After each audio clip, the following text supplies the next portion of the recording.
Driving up the road to the Rubicon Trail to take the dogs out for a spin, I happened to notice one of these beautiful little white pine cones on the road.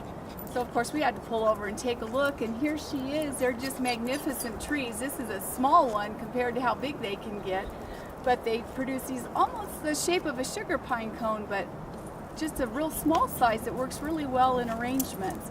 They're quite pitchy as a heads up. Take your bags with you to collect and wear gloves. And then we'll tell you later on how you can bake these to take care of the pitch on them. Now the dogs are kind of ready to get them moving, so we'll see you at the next stop. Well, we moved on up the road a little bit and found this big beautiful tree, and this is a Jeffrey pine. A little similar to the ponderosa pine that has the more stickery pine cones on it. These aren't quite so bad because the little stickers on them go down. These are closed because recently there was a snow here, and as these things get moist, the scales close back up on them. But all they need is a little bit of heat to dry them out, and they'll open up just beautifully. These are a mid-sized pine cone, just fabulous to work with in Christmas designs, or just simply drop in a bowl. And a friend of mine that's with me doing the filming told me she's heard that they smell like vanilla when you chip the bark off, and sure enough, she's right. All these years in the forest with my dad, and I never heard that about them, but it's kind of fun. The way you tell the difference in pine trees is by checking their needle bundles, and of course their cones will tell you a different story as well. This little beauty's covered with that gorgeous chartreuse lichen, that lime green color, a lot of yellow in it. It's so fun for using in designs. You can hear the wind blowing through the trees, giving us that nice rustle.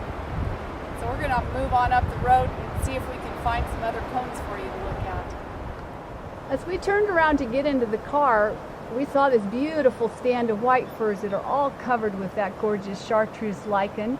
I just couldn't resist giving you a shot of how beautiful these guys are, contrasted against the gorgeous blue sky.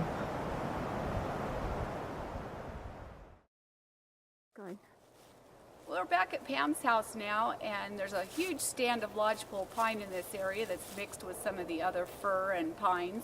And you can see one behind me here, and they're very tall and thin, very cylindrical trees. There's one behind us with the sun shining on it.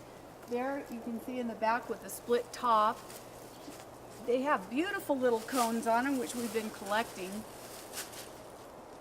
Perfect for doing your really small designs where you're just maybe gluing a few things into a bow to make a package decoration or a cinnamon log or something. But they're about this size, and they range anywhere from one's a little bit smaller to this, a little bit larger. They're a little bit spiny, so be prepared or bring some gloves with you.